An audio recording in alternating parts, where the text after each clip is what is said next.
Hop, petit montage de qualité allemande, on est reparti, donc on est sur le jeu. À noter que je ferai bientôt une vidéo en GDC parce qu'on a fait 25 victoires consécutives, mais ça c'est sur la GDC d'avant et la vidéo elle sortira dans 2 jours, donc je me fais de l'auto-promo. Ça fait plaisir. Bon, on est parti en GDC. Ah, je vais plutôt vous montrer l'autre qui était plus simple et c'est la première que j'ai faite. Donc du coup, c'est un peu compliqué en ce moment, tout simplement parce que bah, j'up l'arène. Et qui dit up de héros dit tout simplement qu'on n'a pas le héros pour la GDC. Et ça, bien évidemment, ça ne fait extrêmement pas plaisir. Donc, qu'est-ce qu'on peut voir sur ce village? Déjà, il est pas full maxé THJ7. Il y a quand même quelques arcs X qui sont pas level max. Bon, des murs, bien évidemment, mais tout le reste, c'est quand même d'un niveau plus que respectable. Avec quelques super barbares, j'enlève des défenses pour pouvoir mieux setup ma boule de feu. J'ai mis le lézard létal, c'est pas fréquent que j'utilise ce héros pour essayer de m'enlever le roi minimum, mais bon, ça va pas être si exceptionnel que ça.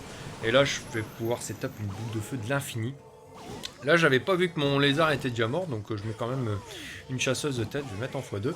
Et en fait, du coup, je vais plus avoir de chasseuse pour, pour le prince mignon. Je pensais que le lézard létal allait être plus rentable que ça, mais ça s'est pas avéré être le cas. Certes, j'ai envoyé une boule de feu, mais le final n'avait pas encore été bien finalisé. Donc là, j'attends voilà, de renverser le prince mignon ainsi que le canon des enfers pour balancer mon autre partie. Et je vais faire tourner le roi de telle façon à éviter que les troupes elles tournent. Je vais pouvoir tabasser la reine. Et voilà les équipements que j'ai mis. Hop, je vous les montre.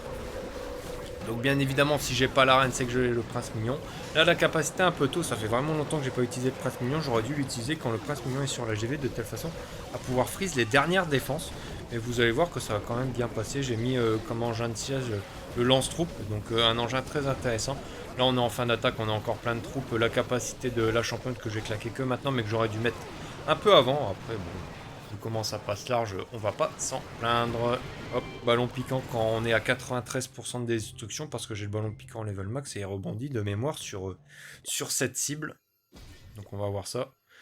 Je suis pas 100% sûr. 8 cibles. Donc quand vous êtes à 92%, vous pouvez l'activer. Ça c'est un truc à savoir. Bon, généralement, si vous l'activez à la toute fin, c'est que vous êtes assez large sur votre attaque. Donc là, on passe sur un tout autre level parce que vraiment tout est full maxé sur le village. Je fais un petit trick, donc je mets quelques barbares, j'alterne quelques barbares de telle façon à pouvoir enlever le mortier. Et donc du coup là j'ai une catapulte très intéressante. Hop, je setup une belle boule de feu qui m'enlève un énorme compartiment, qui m'empêche d'aller sur la gigabombe. Et aussi qui m'enlève le CDC, donc ça fait très plaisir. À noter le nouveau design de la boule de feu que je n'aime pas du tout. Et ça fait vraiment... je comprends vraiment pas pourquoi ils ont remis ce design là alors qu'il y avait beaucoup qui s'en plaignaient. Bon, ma catapulte qui fait un énorme taf sur la droite, donc du coup les troupes vont pouvoir aller gentiment sur l'HDV.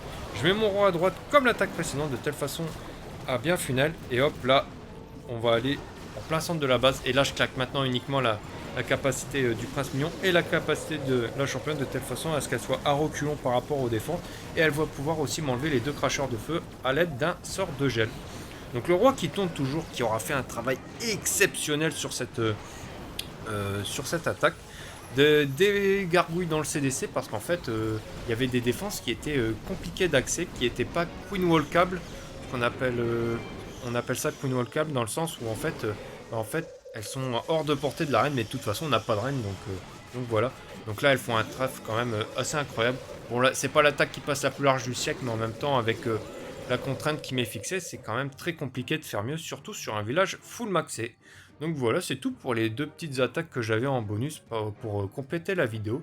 Si la vidéo vous a plu, comme d'habitude, n'hésite pas à claquer ton meilleur pouce bleu, à commenter, à partager.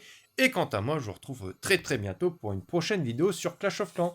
D'ici là, portez-vous bien. Allez, salut!